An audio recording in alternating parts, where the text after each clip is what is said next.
ଓଡ଼ିଆ ସାହିତ୍ୟର ଅନନ୍ୟ କଥାକାର ଫୁଲ ଫୁଟିବା ଆଗରୁ ମଉଳି ପଡ଼ିଥିବା ସେଇ ଜଣେ ବିଦଗ୍ଧ ସ୍ରଷ୍ଟା ବାଲେଶ୍ୱର ମାଟିର ବରପୁତ୍ର କହ୍ନେଇଲାଲ ଦାସଙ୍କ ଗୋଟିଏ ଛୋଟ ଗଳ୍ପ ସର୍ବଂସହା। ସେଦିନ ଆକାଶର ରୂପରଙ୍ଗ ଯେମିତି ଥିଲା ଆଜି ବି ଠିକ୍ ସେମିତି ଅଛି। ଆଉ ଅକ୍ଷୟ ଯୌବନା ଧରିତ୍ରୀର ଦୃଷ୍ଟିରେଖା ତାରିଆଡ଼େ ଠିକ୍ ସେମିତି ଲମ୍ବି ରହିଛି। କେବଳ ଏହା ମଧ୍ୟରେ ଲୟ ବିଲୟ ଘଟିଲାଣି ଅନେକ। ସେଦିନ ଧରିତ୍ରୀ ଶୋଇଥିଲା ଏକ ଦୁଗ୍ଧପୋଷ୍ୟ ଶିଶୁ। ଆଜି ସେ ଶୋଇଛି ଏକ ଉଦ୍ଭିନ୍ନ ଯୌବନା ତନ୍ୱୀ ତରୁଣୀ।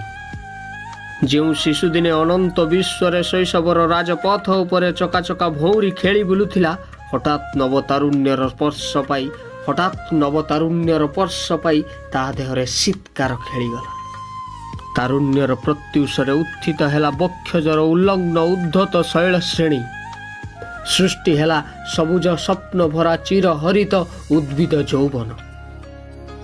ତରୁଣୀ ଧରିତ୍ରୀର ଆଖିର ଆଟଲାଣ୍ଟିକ୍ରେ ଉଦ୍ଦାମ ନୀଳ ଲହରୀ। ମନର ଆମାଜନ ଅବବାହିକାରେ ଲକ୍ଷ ଫଗୁଣର ସ୍ୱପ୍ନ। ଅପଘନର ଅଭ୍ୟନ୍ତରରେ ଅହେତୁକ ଉଦ୍ବେଳନ। ଯୌବନ ଚାହିଁନି ଶୂନ୍ୟତା, ଚାହିଁନି ସାନ୍ନିଧ୍ୟ। ଧରିତ୍ରୀ ଚତୁର୍ଦିଗକୁ ଦୃଷ୍ଟି ସଞ୍ଚାଳନ କଲା।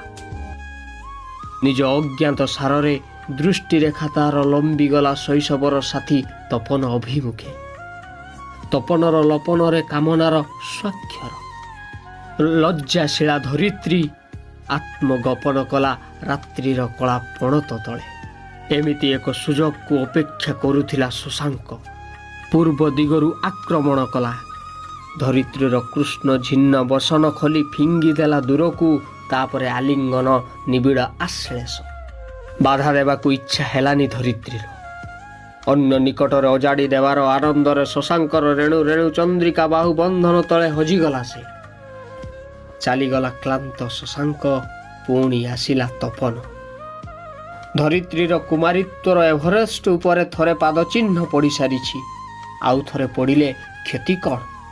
ସେ ହେଲା ମୌନାବତୀ।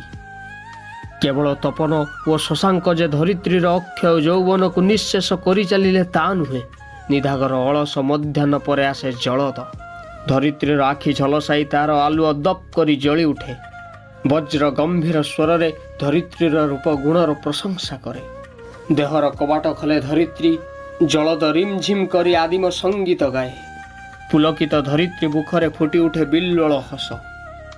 ଆସେ ସମୀର। ଧରିତ୍ରୀ ତରୁଲତାର ହାତ ହଲେଇ ମିଛରେ ମନା କରେ। ସମୀର ମାନେନି।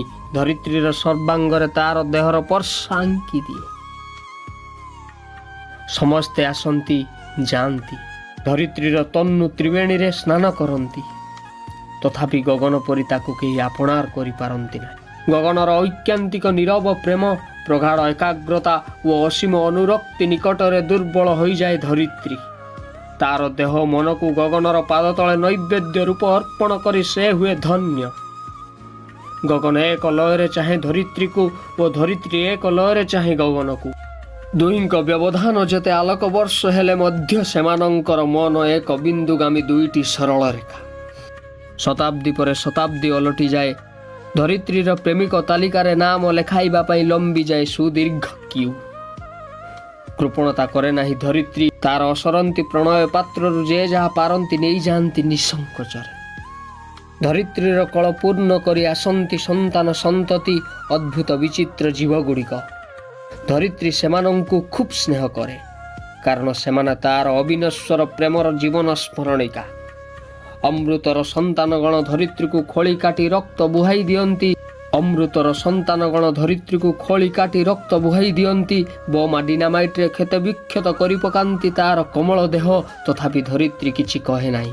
ମା ବୋଲି ସବୁ ସହି ନିଏ। ସେଇଥିପାଇଁ ଧରିତ୍ରୀ